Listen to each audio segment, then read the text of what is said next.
ஞான மேதை, தத்துவ மேதை டயோஜினஸ் கிறிஸ்து பிறப்பதற்கு 2 நூற்றாண்டுகளுக்கு முன்பே வாழ்ந்தவர். கிரேக்கர்கள் நல்லொழுக்கம் பிறழ்ந்து வாழ்ந்த காலம் அது.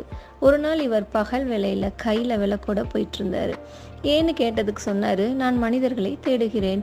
பார்த்தவர்கள் கேட்டார்கள், எத்தன்ஸ் நகர எழில்மிகு வீதிகள்ல எத்தனையோ பேர் போறாங்க வர்றாங்க, அவங்க எல்லாம் உங்க கண்ணுக்கு மனிதர்களையா தெரியலையா என்ன? இவர் சொன்னார், அவர்கள் எல்லாம் மனிதர்களே கிடையாது, சதை போட்டிய மூடிய எலும்பு கூடுக மட்டும்தான்.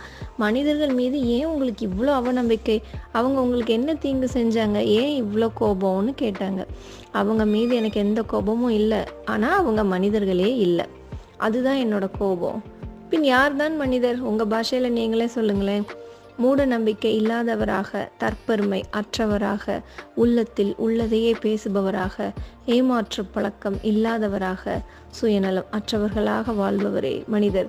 இப்படி சொல்லி திருந்த இந்த டயோஜினஸ் என்ற தத்துவ மனிதர் ஒரு நாயை மட்டுமே நண்பனா வச்சிருந்தார். ஏன்னு கேட்டா, நாய் ஒன்றுதான் சுயநலமற்ற நன்றியுள்ள உயிர் என்பார். அனுதின வேளையும் பிச்சை எடுத்தே சாப்பிட்டார். பிற நாட்கள்ல சோத்துக்காக சொத்து சேர்த்து வைப்பது தவறுன்னு சொல்லுவார்.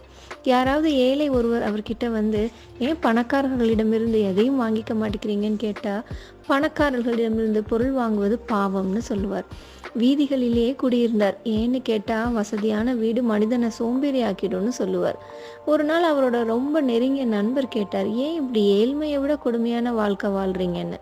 அதுக்கு டயோஜினஸ் சொன்னார், உலகில் மிக சிறந்த தத்துவ ஞானிகளில் ஒருவரான டயோஜினஸ் என்பவரே எளிமையான வாழ்க்கையை வாழ்ந்தபோது நாம் ஏன் இப்படி வாழக்கூடாது என்று மக்களை கேட்க வைப்பதற்காகத்தான். டயோஜினஸை பைத்தியக்காரர் என்றார் மக்கள், தத்துவ ஞானி என்கிறது சரித்திரம். ஓம் ஸ்ரீ சத்குருவே சரணம்.